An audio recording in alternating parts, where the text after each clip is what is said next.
Well, welcome again to another session of the 18th annual Transforming the Teaching and Learning Environment virtual conference. I'm Bob Hales, and your moderator. We have with us today Michelle Bartlett, who's an assistant professor at Old Dominion University.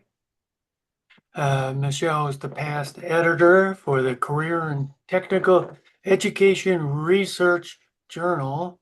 That sounds exciting. And she currently serves as the Professional Development Trustee for the Association for Career and Technical Education Research. Boy, that's going to be a big name tag for you. uh, One of Michelle's passions is for inclusive training design as co-founder of the Unite Design Lab. We also have with us Mark Gray. Uh, Mark, are you still working on your doctorate? No, I'm graduated. Great, great. Yep. Yep. Uh, he focuses on workforce and organizational development and has an interesting research focus on breaking language barriers to create safe working spaces for non-native speakers. Hey, that's great. Yeah. So Yep. they're going to talk about building soft skills in distance learning, a case study of synchronous and asynchronous approaches. So let me turn it over to Michelle and Mark. Great. Well, thank you guys so much for being here. We really do appreciate it. So, really, I think the whole emphasis of what we were trying to get at when we actually started this research was we recognized that the students today, especially as more classes are going from synchronous to asynchronous, and we're not getting as much face time. An important part of what instructors have to really think about is how are we going to help our students actually develop those soft skills that are necessary to be successful out in the workforce, not just in the educational setting, but also out in industry. So Michelle and I, we really jumped down a rabbit hole here and tried to do something that was exploratory, and we started out really trying to find out what ways we could actually ensure that our students are going to become good communicators, good leaders, good problem solvers, good critical thinkers while they're attending college, especially if they're in the asynchronous classroom. And so, I think to change that. So, a couple of key things, and one thing that we really need to recognize is that the students today don't necessarily communicate the same way I know I did when I was actually in undergrad. I have two adult sons, one's 25 and one's 24, and some of the language that they use now, I had no clue about. And so things like saying things like ghosting or no cap or bet. I had no clue as to what they were talking about. And I thought to myself, well, we really need not that those aren't acceptable ways to communicate, but how is that going to really impact how they go out and carry themselves when they're actually out in industry on a job site and working? And it's not to say that they don't communicate well. It's just that their way of communicating is different than how somebody like me, who is a Gen X, communicates versus someone who is Gen Z. So, and we define Gen Z as someone who was born between the ages of 1997 to 2010. So I think that part's really important. But it's just interesting just to think about how some of these terms were, how they actually apply them. Like when my son said bet, I was like, what do you mean? Like bet what? Like what are we going to engage in some type of gambling activity? And he's like, oh no no no no, I agree with you. You're right. You're right. And I'm like, well then why'd you say bet? And so it's just really interesting to think about how they respond, with enthusiasm, but it's just not in a traditional way that maybe someone of my age, my generation, isn't accustomed to. So when do we think about, asynchronous learners? using ghosting like they're ghosting a discussion board, for example, right? So is that a red, is it a red flag? I don't know. I don't know that necessarily that students always enjoy discussion boards, but it's one of those requirements in some institutions. For example, like where I teach at another university, I teach at the University of West Georgia, discussion boards, they're a requirement. Each week it's a part of the attendance process, right? And it is part of critical thinking and problem solving, and they have to work through things and reply to two of their classmates, obviously in writing. But it's kind of interesting when I first start with those students, I hear terms like low key. I'm like, low key? What are you talking? And that's what they're writing. And I have no idea, or I didn't have any idea as to what they were referring to. And so again, it's just really starting to recognize that our students do communicate in a different way, but it is also important that we start to establish maybe some new ways, or maybe taking some ways that we used to use and making them more impactful.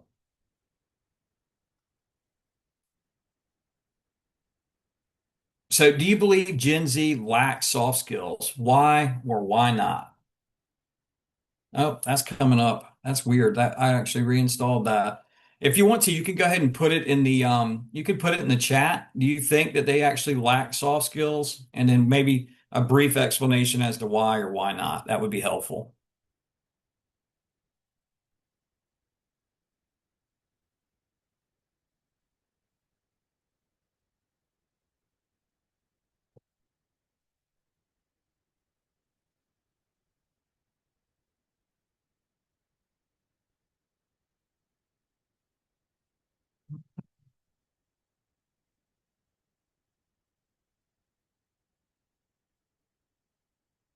Okay.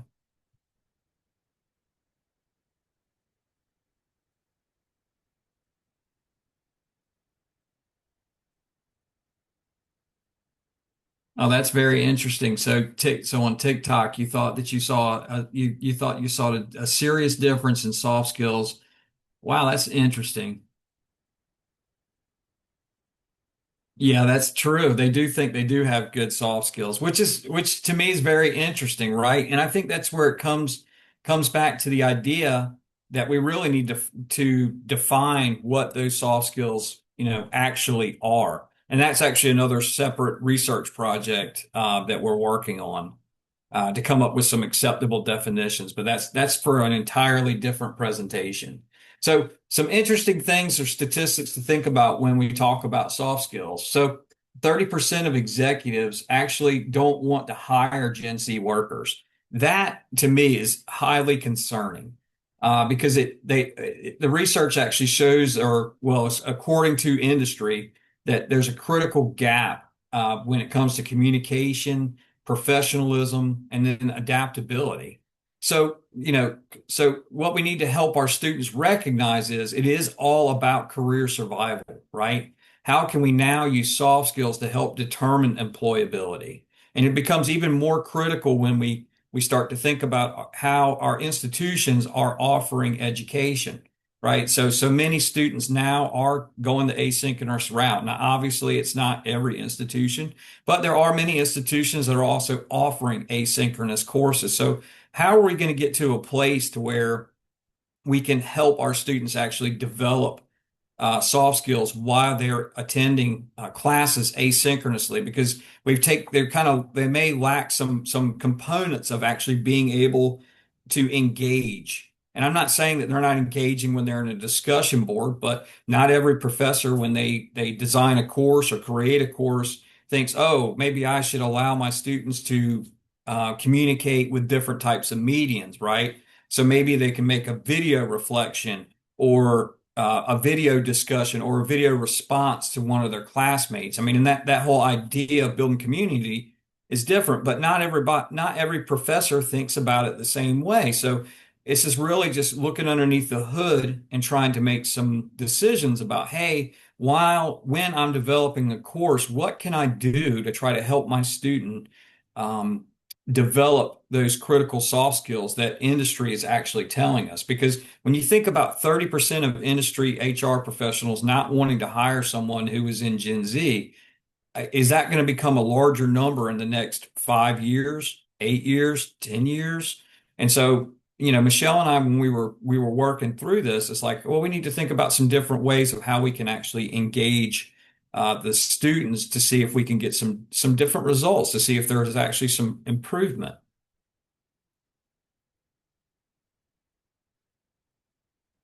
So I want you to think of a time when communication or adaptability helped you or a student succeed in an online course. So which skill actually made the bigger difference, communication or adaptability? And then just please put one and then put it in the chat if you could. That'd be great. I'll hit the timer on this thing. Oop, back. Sorry.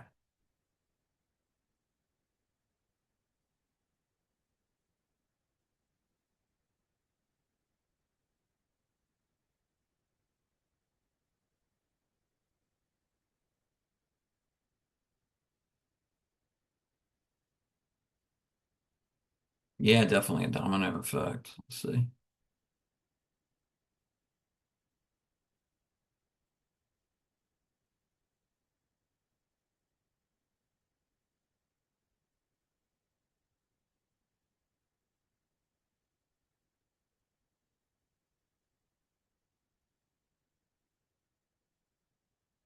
So adaptability, yeah, adaptability.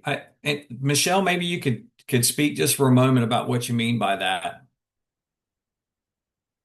Yeah, so just offering flexibility in how I capture that new learning has happened. So if if the assignment is that the learning objective is that they need to be able to write a memo, then of course they need to write a memo. But oftentimes our learning objectives are such that there's different ways that they can demonstrate that they've learned.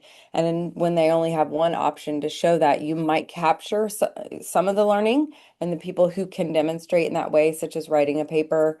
But when you open it up to producing a mock infomercial or a short video or other formats that people can show, you capture more of the learning that's happening. So it's more accurate for me in my efficiency and our effectiveness as a teacher, and then more accurate of the students as well, of what they're actually learning. Great. That's awesome. Thank you for sharing that, Michelle. Did anybody else have anything they wanted to add? I'll just give it a second.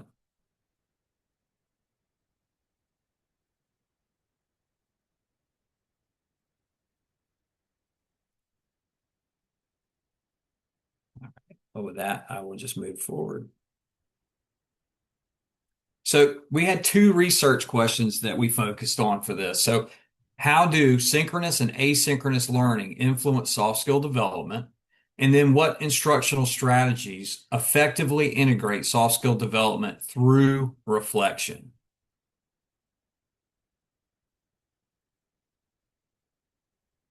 So the study design that we actually used, so we used a mixed methodology approach, right? So it was a comparative case study type design. So in the courses, in the asynchronous course, we had 24, and then in the synchronous course, we only had two. So I want to preface this by saying that when we first got into this, the class that we selected were two different ones. So one was professional development, which was asynchronous, and then the synchronous course was a construction leadership course that I actually teach at one institution. And normally that class has at least 10 students in there. But when we initially set this class or set this study up, that's what the intentions were going to be. So then we had to actually move forward and just go with a pilot, just to start it out. We're actually going to revisit this again once the course size actually increases again. It did actually increase some this semester. It was back up to, I think, 8 is how many I have in there currently. And I just saw the new number. So hopefully next semester we'll be up well over 10. It may be 10, between 10 and 15. It really just depends on the need as far as the students. The university that I had actually conducted the study at It's a 2+2, so that students can either earn an associate's degree or they can earn a bachelor's degree. And it just depends on where they're at in their different treks. So in this case, that's what it fell down to. And then we did follow through with data collection. So we did use surveys, reflections, and assignments. So each one of the professional development students each week for an entire semester, which for in this case, they started their reflections in week 2 and went all the way through week 14. And there was, like I said, there was actually 24 students that were in that particular class, and so that gave us a lot of rich data to be able to review and to synthesize for our data collection.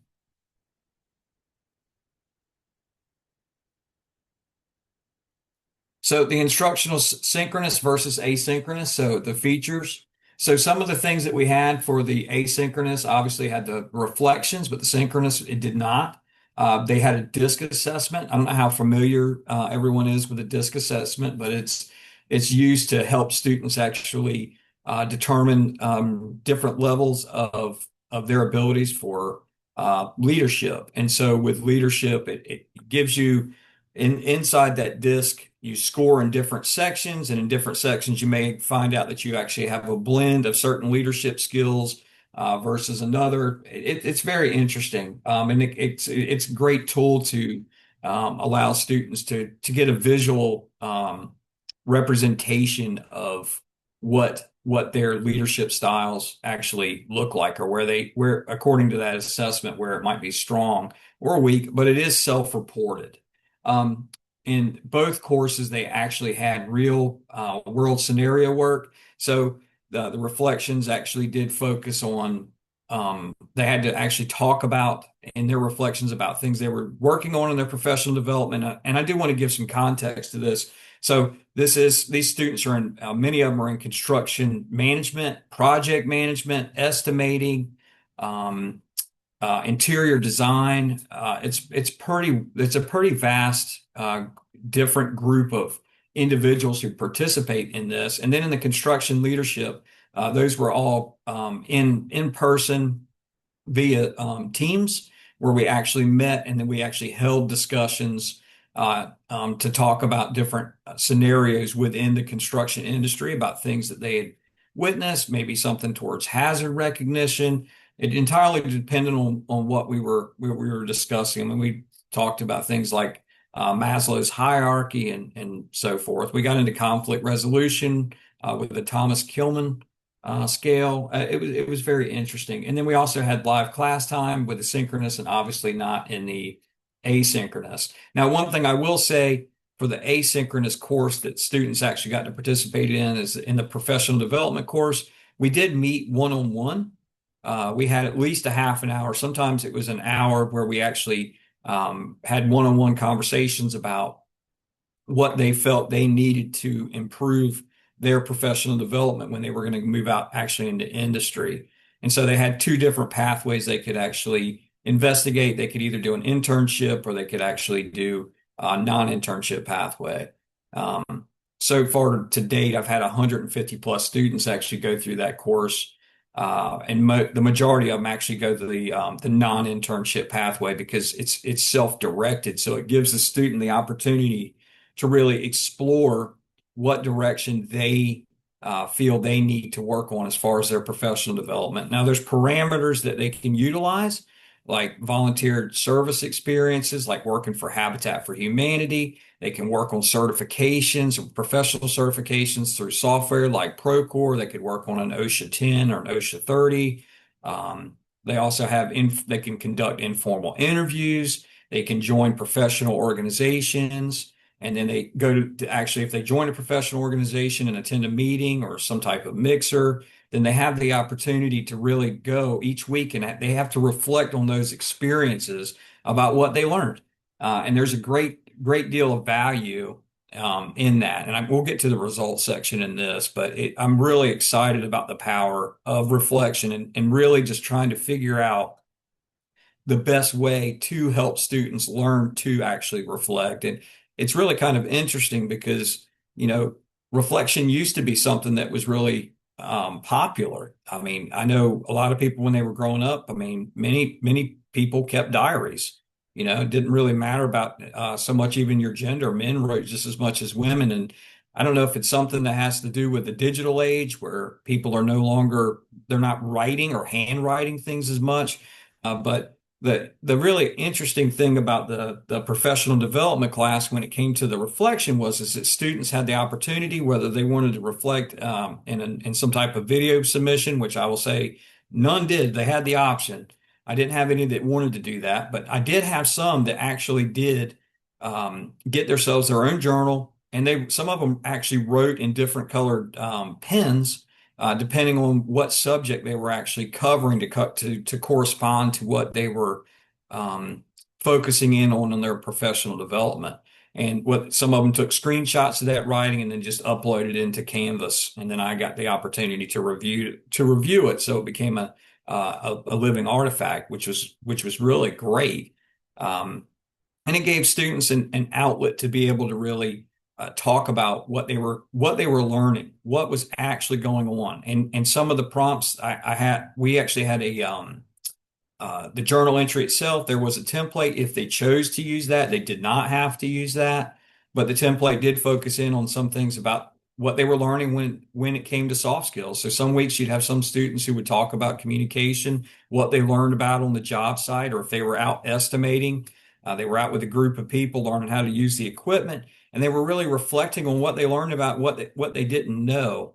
So it was very, very insightful. So these results are actually self-reported. So obviously communication was at the higher end. That was at a 4.5. Time management was at a 4.3. And then again, adaptability was down at a 4.4. So it did have many benefits, but again, this is something that was self-reported when they actually took a survey just to see where they were at. They took this survey at the very beginning of the semester and then took the survey again at the very end of the semester, and we wanted to measure to see whether there was enough of a difference to see whether or not they felt like they had actually improved. So some of the key identifiers when it came to the actual research was time management, so balancing their academic and professional responsibilities. One thing that was very interesting to me and challenging, and I worked while I was in college myself. I worked third shift while I was in college for all my undergrad, and I worked through my master's, and I worked through my PhD too. But there were many students who actually were taking full-time jobs where they were working 40 plus hours a week, and especially in construction, some of them, I mean, honestly, in construction, you can work easily 55, 65 hours a week. And then on top of that, many of the students were actually taking a full course load. So you'd have some students actually taking 4, 5, 6 classes in order to, they want to get completed, right? So they had a great deal to actually manage their time. So one thing that struck me a little bit was the communication part, was how they really needed to understand how professional communication works in different types of contexts and the groups of people that they're actually interacting with. And so they're having to wear many different hats while they're actually out on the job site versus out where they're actually in the classroom. And not all their courses were taught in synchronously or asynchronously, but some were in person, but some were virtual. So some of the courses that I mainly teach are virtual, just because I'm in North Carolina. The other the institution this research was conducted at was in another state in a different time zone. But they have an actual concrete mortar buildings that they actually go to courses in, but they also have the option to take some courses virtually. In this case, obviously these were taught virtually. And then also adaptability. So really thinking about managing how things can be unpredictable when it comes to professional situations. And it was very interesting just to read some of the reflections where, students didn't always recognize about who was in the room when they were actually having conversations with people. They just thought, oh, I'm on a construction site, and they weren't aware, they weren't socially aware of, us as a supervisor, or maybe they might just know who the GC is, or general contractor, but they may not know that there's an inspector that's actually on site. And people act a certain way when certain individuals are around. So it was something that they reflected on, and that was some things that were identified.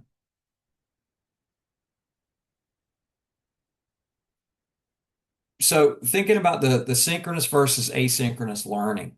So the one good thing about, or some positives about these things, are that with the synchronous learning, you've got real-time feedback where there's actual interaction that can go pretty quickly. Now, don't get me wrong, when I know for myself, when I am managing a course, honestly, I want to get my students' work graded as quickly as possible, just frankly, because I don't want it on my plate. That's just the type of personality that I have, you know.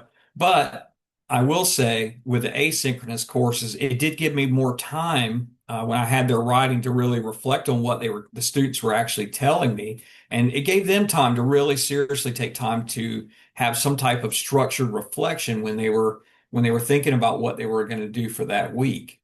Obviously, with the synchronous, you had immediate application to what we were talking about in the classes. Whereas the asynchronous, it was more definitely self-paced development.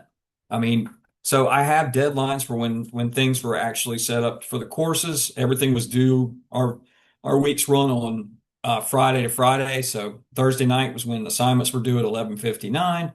But hey, in some cases, I understand that many of the students that attend that university in particular, they're working professionals, and they might need some flexibility as far as when it comes time to actually turn in assignments.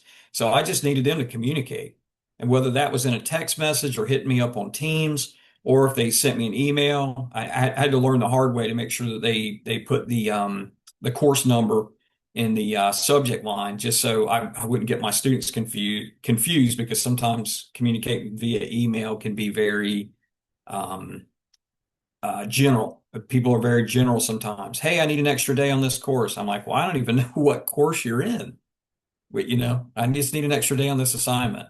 What assignment? People are very vague. And then there's that whole back and forth. And then some of the other things, thinking about the collaborative problem solving, that's definitely one thing that synchronous coursework is definitely something that I think is can be much more challenging. However, you do have deeper processing time when it comes to the asynchronous courses to really think about what they've learned, what they've done for the week. And I would challenge anybody that's watching right now, if you don't practice reflecting, I would highly encourage you to try it out. And it may become a great mechanism to become a motivator. And maybe you'll say, "Oh, I've done a lot this week," or it might be the exact opposite. Man, I really need to get more done. But that's something that you're going to kind of search out for yourself.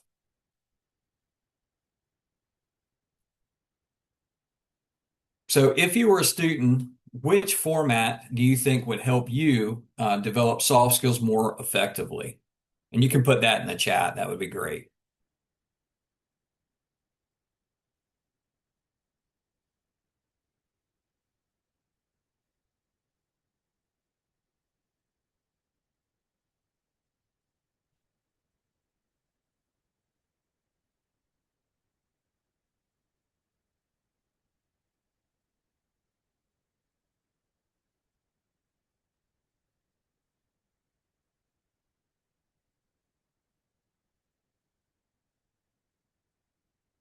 Yeah.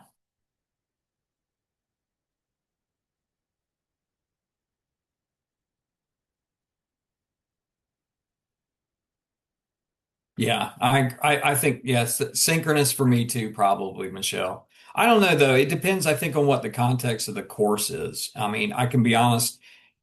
If I was taking like I remember I took advanced statistics the first time when I was working on my master's degree, and in that situation, honestly, if that course would have been asynchronous, I would have been in trouble. Like I can't even imagine the stress level that I would have actually what it what would have been like. But I guess some people won't have those types of issues, but that's okay. I think every person's different.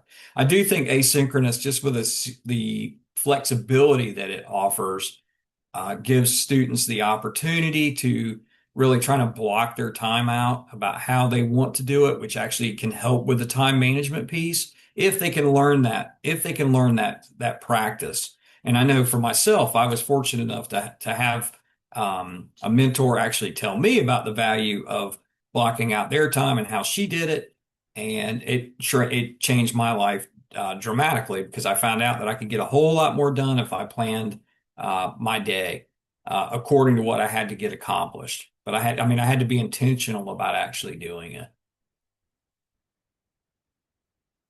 So these are some of the descriptive statistics when we were talking about the post test for soft skill development. So with the population actually dropped. I had several students fall out of the class, unfortunately, but it fell down. So really the two numbers that kind of stick out here definitely are going to be communication and time management.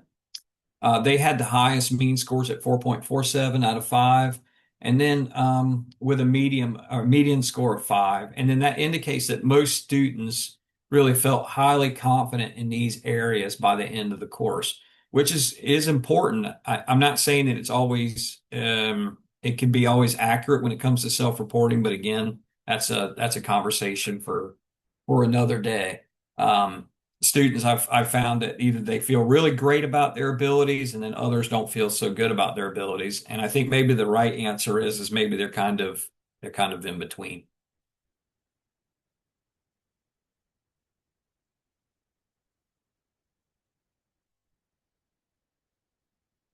So for the asynchronous descriptive statistics for the post test, so this was for soft skill development, and then this was for about the self-reflection. So self-reflection, this one had the lowest mean scores of 3.63, and the lowest maximum of 4.0, suggesting that despite overall improvement, the students still struggled with evaluating their own growth, which highlights their continual need for structured reflections that are prompted and or guided. That's one interesting thing I think that I've learned as I continue to have my students continue to reflect on their week is that it is best for me to help provide some type of I don't want to say rubrics because I don't want to say I'm grading their reflection. It's a complete or don't complete assignment, but just a pathway for them to actually be able to complete the assignment when it's actually, when it's necessary. And they have the opportunity, like they can either use the template that I provide or they can write it free write all they want to. It's entirely up to them. I actually had one student write one that was 16 pages long. So it entirely depends upon the student's preference. But I will say that I think this does show that providing guided prompts can definitely have a larger impact or greater impact on our students' abilities to be able to learn how to communicate in writing effectively, how they can think about things like leadership and how they can think about problem solving and how they can think about their abilities to be able to manage their time and also still be adaptable when they've got multiple projects that are going on at the same time. So some of the student reflections and their leadership growth for self-awareness. So some of the for leadership. So these are student quotes. So let's see. I have gained a lot of insight in my preferred leadership styles. I intend to expand on this knowledge and further improve my leadership skills to be a more effective leader in work. For self-awareness, and I love this one. So learning more about my approach, motivation, and what is stressful to me has helped me become more aware of my habits and how to use them best and or change them to improve my skills. And I like that so much because they're reflecting on the idea that they don't have to stay in the same pathway. They don't have to continue to do the things the same way over and over and over and over and over again. I know a lot of people have heard that adage about the definition of insanity about doing the same thing over and over and over and then expecting different results. And that's just not the case. So seeing the student have that idea, that reflection, that is they're going to be able to change so it best suits them, to me is highly impactful. And then last, definitely but not least, so the challenge, the value of reflection. So it was somewhat challenging to reflect on some of the concepts and assessment feedback. But overall, both were helpful and insightful in understanding myself and how I approach certain scenarios. And I think this is pretty telling, because it really shows that maybe perhaps the assessment that or the concepts that they're coming across when it comes to the feedback, am I giving that student, what they need? Maybe is my communication adequate? Like, do I need to provide more? I feel like I provide a pretty decent amount of feedback when my students actually submit their work. Frankly, that's one thing, on my evaluations, my course evaluations, that's one thing that my students actually, I get a great deal of praise over, because students really do value getting back some type of constructive feedback so they can improve. I mean, if they had all the answers, why would they be in school, right? So I think that this is pretty telling, but it's also very insightful and interesting. So what did we learn? So what we learned from this was is asynchronous learners showed a measurable gain in communication, adaptability, time management, and with a post-test score of a 4.4 out of 5. And then with our synchronous learners, it offered some type of rich reflection, but lacked structured support for journal prompting. And then when we think about the self-reflection, was the lowest rated skill in both formats. So highlighting the need for guided self-assessment. And I know I spoke on this a little bit. And it's to me, it's very interesting, because I don't want to put a student in a box and say, this is what you should be writing about this week. I want them to tell me what was most impactful for them. But students don't always recognize that what they learned that particular week was really impactful. They just might take it for granted. And perhaps it's something as simple as learning how to use a new tool on a job site, for example. That they make the assumption that, oh, everybody knows how to use that same tool that I'm using. But that's not the case. And what that shows, if they were to reflect on something like that, is that when they learn how to use those specific tools, that means that they've developed a skill. With having a skill, that means hopefully they're going to get paid, which is the whole purpose behind attending school in the first place. But they tend to take those things for granted, and maybe it's and I'm just kind of thinking about this, but maybe it's the relationship between the instructor and the student, where they just assume, he doesn't care about, I've learned about using a new tool this week. It's not really that important. But it's actually the exact opposite. I want to hear about those types of things. So maybe I need to think about being more encouraging when it comes time to provide their feedback, like, hey, wonderful job. You learned how to use this. And maybe if I've used that tool, maybe actually reflecting and telling them about my experience and how valuable it actually is to know that they know how to actually accomplish or use a specific piece of equipment. So these are a couple effective instructional strategies that can actually be applied. So when we think about it, so instructional self-assessments, right? So guided reflection, along with that feedback, can be a mechanism to help that student actually recognize that they have a great deal of opportunity. That's what it is, a great deal of opportunity for them to really think about what they're doing from day to day or week to week, depending on how often they want to journal. And I think the more often that we encourage our students to actually reflect on what they accomplished each day, the greater amount of benefit. And it doesn't always have to be about, a lot of times people remember the negative things versus the positive things. And I know one practice that my wife and we do together every night is we talk about the good things that we actually accomplished that day and how well things went. Because honestly, you can't change the past anyway. And so maybe with that guiding reflection is maybe it can even be a step further to say, hey, what positive things did you learn about this week for yourself when it comes to communication, teamwork, conflict resolution, leadership, critical thinking, problem solving, whatever it is that they've went through or what they've done during the week, and surely they've experienced at least one or two of those things, or even over that day. And it could be just as simple as getting that opportunity to have FaceTime with someone who was in perhaps an executive leadership position.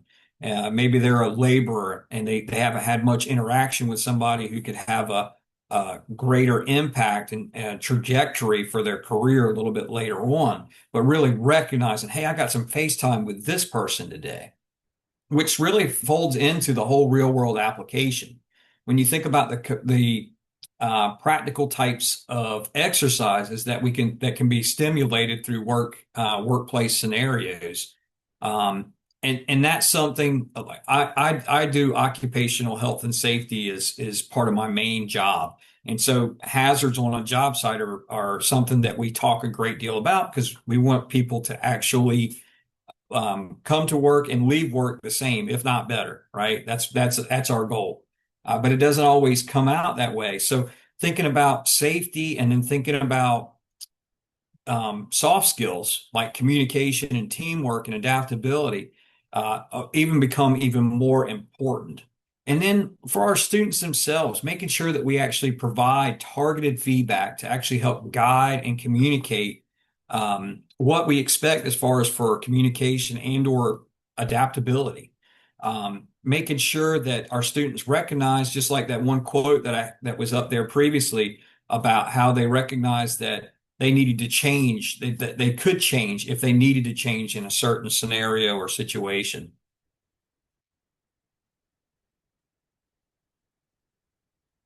So, which instructional strategy do you think works best for you when teaching soft skills online?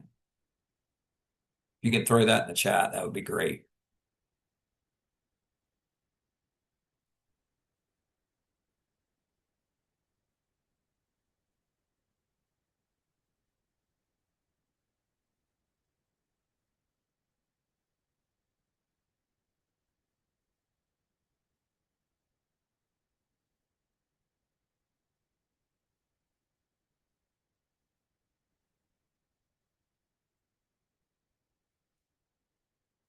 Okay. Well, I think for me, I definitely have to think that the structured well, I don't know. The targeted feedback, I think, would probably by far be the best thing to utilize. For me, I think that if, as long as being an instructor and we are intentional with providing those students that feedback, because frankly, that's really what they want. Now, I also recognize that that's something that takes a great deal of time.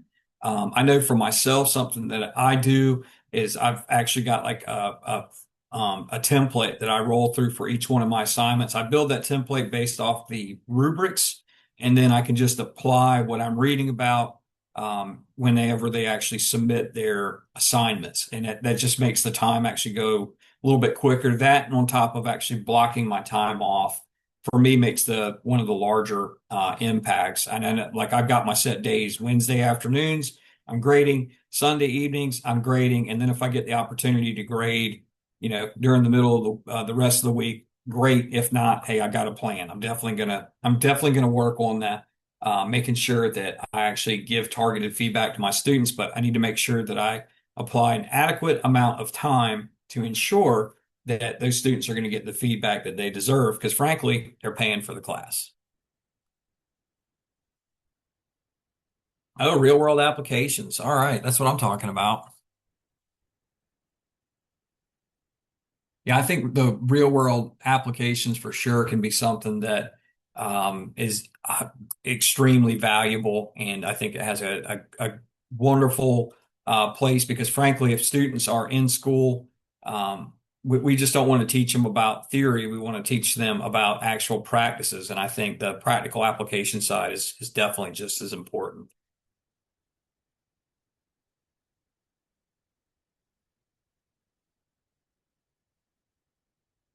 So impacts for practice. So for faculty, we looked at embedded structure and reflection, including practical communication and exercises, and then providing targeted skill building activities. And then for institutions, I think developing industry partnerships is one of the most important things, especially in the career and technical education space. I think that they're the ones that can actually help us come up with some of the actual best practices. They can help us help develop the scenarios, whether it's helping us come up with assignments that are based off of case studies or whatnot. What's actually going on out in industry? What kind of innovations they're experiencing, so that we can actually share those things for the classroom, so that when students graduate, they're actually prepared and ready to move in to industry without having any bumps in the road. So some of the future research we've got, definitely want to look at targeting a larger sample size, which I spoke a little bit about that in the beginning. Definitely doing some more work when it comes to comparable learning modalities. And then also employer validation, right? So really trying to figure out how to measure alignment between the perspectives and the performance once when our students are actually out in industry.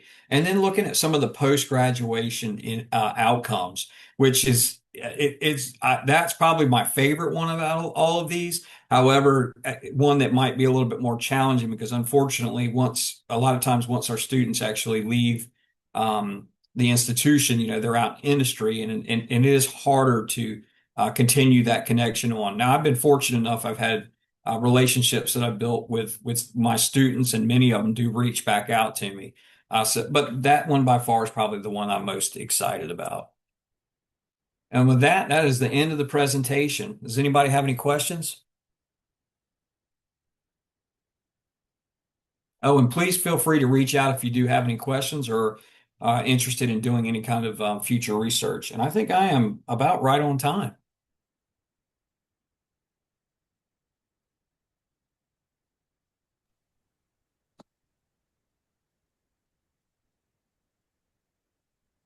I'll Well, stop. great. Hey, I appreciate being on time. I once had in grad school, I had an instructor who started class like 10, 15 minutes late and took a break in the middle. It was supposed to be like 10 minutes. It stretched to almost a half hour. And this was at night after we'd been working all day. Anyway, Well, that was thanks for great. everybody for coming. Somebody asked about PowerPoints and sharing. If you want to, you could send me the PowerPoint and I'll post it uh, where on the schedule with your session title. It's up to you. Sure, sure. No problem. Thank you for everyone for attending. I appreciate it. Thanks to both of you. And yeah, I'll probably wouldn't be surprised, Michelle, if I try to get you again next year. Thank you. I appreciate the opportunity. Mark.